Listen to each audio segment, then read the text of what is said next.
Hello viewers, this is Mahfuz from Reltech master. আমি আজকে আপনাদেরকে এসেছি হচ্ছিল একটা নতুন ইনফরমেশন নিয়ে, যেটা আপনাদের হয়তো বা কাজে লাগতে পারে। যারা ব্যাংকিং সেক্টরে আছেন বা ব্যাংকে অ্যাকাউন্ট করতে চাচ্ছেন বা অ্যাকাউন্ট করেন, তারা অ্যাকচুয়ালি আসলে ব্যাংকিং হিসাবটা অনেকে বুঝেন না। তো এখন চার্জ বুঝেন না যে আসলে অ্যাকচুয়ালি আপনার অ্যাকাউন্ট থেকে কত টাকা কাটতেছে, ব্যাংক অ্যাকাউন্ট আপনাকে আসলে কী কী ফ্যাসিলিটিস দিচ্ছে, কী কী আপনি এটা থেকে পাবেন এবং কোন ফ্যাসিলিটিসের জন্য কত চার্জ কাটে। এই জিনিসটা কিন্তু আমরা ম্যাক্সিমাম মানুষই জানি না। সো এটার জন্য অ্যাকচুয়ালি কী করতে হবে, আপনি যে ব্যাংকটা ইউজ করেন ওয়েবসাইটে যাবেন। ওয়েবসাইটে যাওয়ার পরে আপনার হচ্ছে হলো ওয়েবসাইট ব্রাউজ করার সময় ওদের এখান থেকে ওয়েবসাইটের মধ্যে কোথাও না কোথাও দেখবেন যে শিডিউল চার্জ বলে একটা অপশন আছে। আপনি যখনই শিডিউল চার্জে ক্লিক করবেন তখন অটোমেটিক একটা পিডিএফ ফাইল আপনার মোবাইল পিসিতে বা মোবাইলে ডাউনলোড হবে।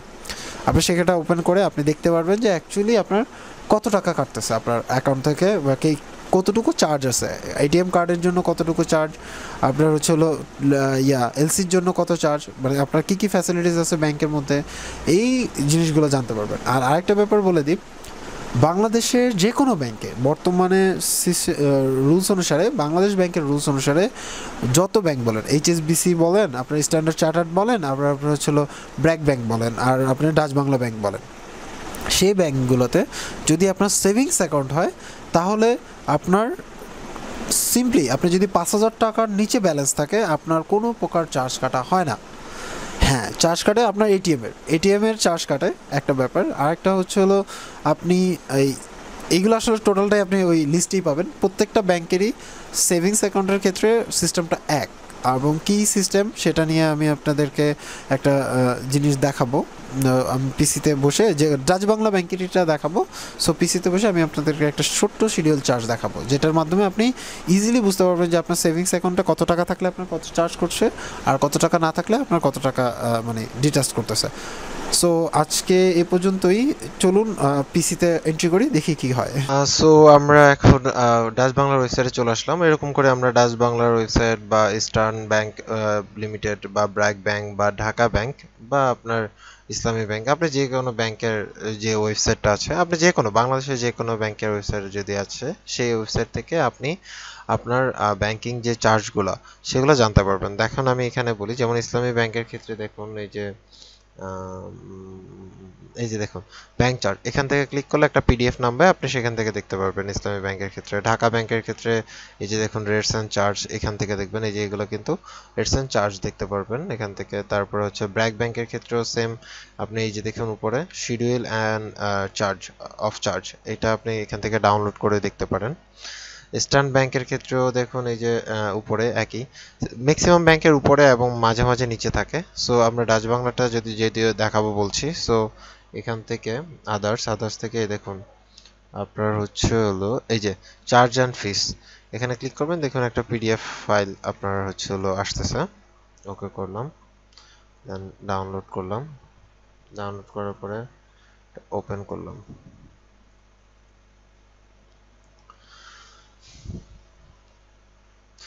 এখানে দেখুন এই যে আমি যে কথাগুলো বলছিলাম, যে আপনি যদি কারেন্ট অ্যাকাউন্ট ইউজ করেন, হ্যাঁ, আপনি যদি কারেন্ট অ্যাকাউন্ট ইউজ করেন তাহলে দেখেন মেনটেনেন্স ফি হচ্ছে হলো মানে আপনার 6 মাসের মেনটেনেন্স ফি কাটবে হচ্ছে 500 টাকা করে। আপনার এটার মধ্যে কোনো এক্সট্রা কোনো চার্জ নাই, 500 টাকা করে কাটবে। আর আপনি যদি অ্যাকাউন্টটা ক্লোজ করে দিতে চান তখন আপনাকে 300 টাকা কাটবে।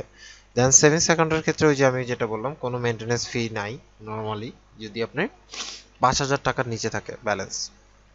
আর আপনার যদি 5,000 টাকা থেকে 25,000 টাকা পর্যন্ত ব্যালেন্স থাকে, যে কোনো বাংলাদেশের যে কোনো সেভিংস অ্যাকাউন্টে আপনার যদি 5,000 থেকে 25,000 টাকার মধ্যে ব্যালেন্স থাকে, তাহলে হচ্ছে হলো আপনার কাটবে হলো 100 টাকা।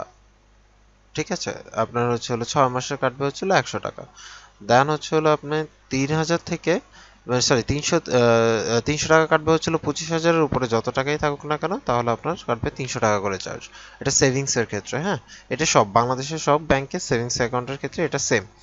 দেন হচ্ছিল ক্লোজিং ফি এখানে 200 টাকা করে। এখানে দেখুন এই যে স্যালারি অ্যাকাউন্টের ক্ষেত্রে কোনো চার্জ নাই, হ্যাঁ, এই যে এখানে সার্টিফিকেটের ক্ষেত্রে আপনার এখানে দেখুন সব কিছুর চার্জ একদম এ টু জেড ডিটেলস দেওয়া আছে। আপনার যেগুলো দরকার সেগুলো চার্জগুলো আপনি এখান থেকে দেখে নিতে পারেন।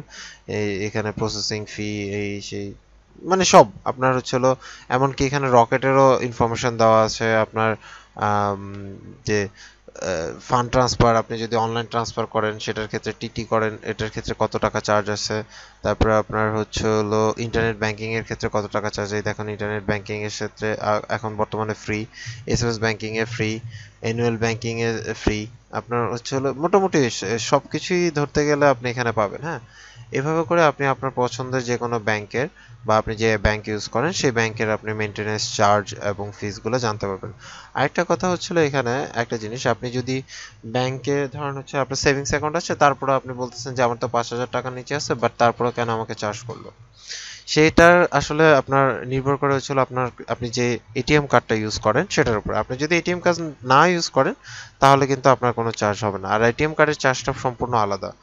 আপনি এটিএম কার্ড যদি ফ্রি থাকে তাহলে আপনার চার্জ কাটবে না। আপনি এটা একটু খেয়াল করে দেখবেন, বিভিন্ন ব্যাংকের আসলে এটিএম কার্ডের চার্জ এক এক রকম। রাজবাংলার ক্ষেত্রে সম্ভবত 400 টাকা সামথিং, একটু এটা আমি দেখিয়ে দিচ্ছি। নর্মালি অ্যানুয়াল ফি 420 টাকা এরকম হবে আপনার বাৎসরিক কাটে। তো এইভাবে হচ্ছে হলো আপনি আসলে চাইলে আপনার আসলে ব্যাংকে যে কত টাকা কাটতেছে বা কি হচ্ছে আপনার ব্যাংকে কোথায় কোন চার্জটা কাটতেছে, কেন কোন চার্জটা কাটতেছে আপনি দেখতে পারবেন। আর এর মধ্যে হচ্ছে হলো আপনি যদি ইন্টারনেট ব্যাংকিং সার্ভিসটা ইউজ করেন যে কোনো ব্যাংকেরই, আপনি তখন কিন্তু আপনি বুঝতে পারবেন যে আসলে আপনার কোন মানে কিসের জন্য কোন চার্জটা কাটতেছে, এবং ওটা কিন্তু আপনার ট্রানজ্যাকশন একটা আইডি পাবেন এবং লেখা থাকবে যে হ্যাঁ আপনার এটার জন্য এই ইয়েটা কাটছে। সো আজকে এই পর্যন্তই, আল্লাহ হাফেজ। আর আপনাদের যদি কোনো কোশ্চেন থাকে তাহলে অবশ্যই কমেন্টস করবেন, আর সাবস্ক্রাইব করতে ভুলবেন না। আল্লাহ হাফেজ।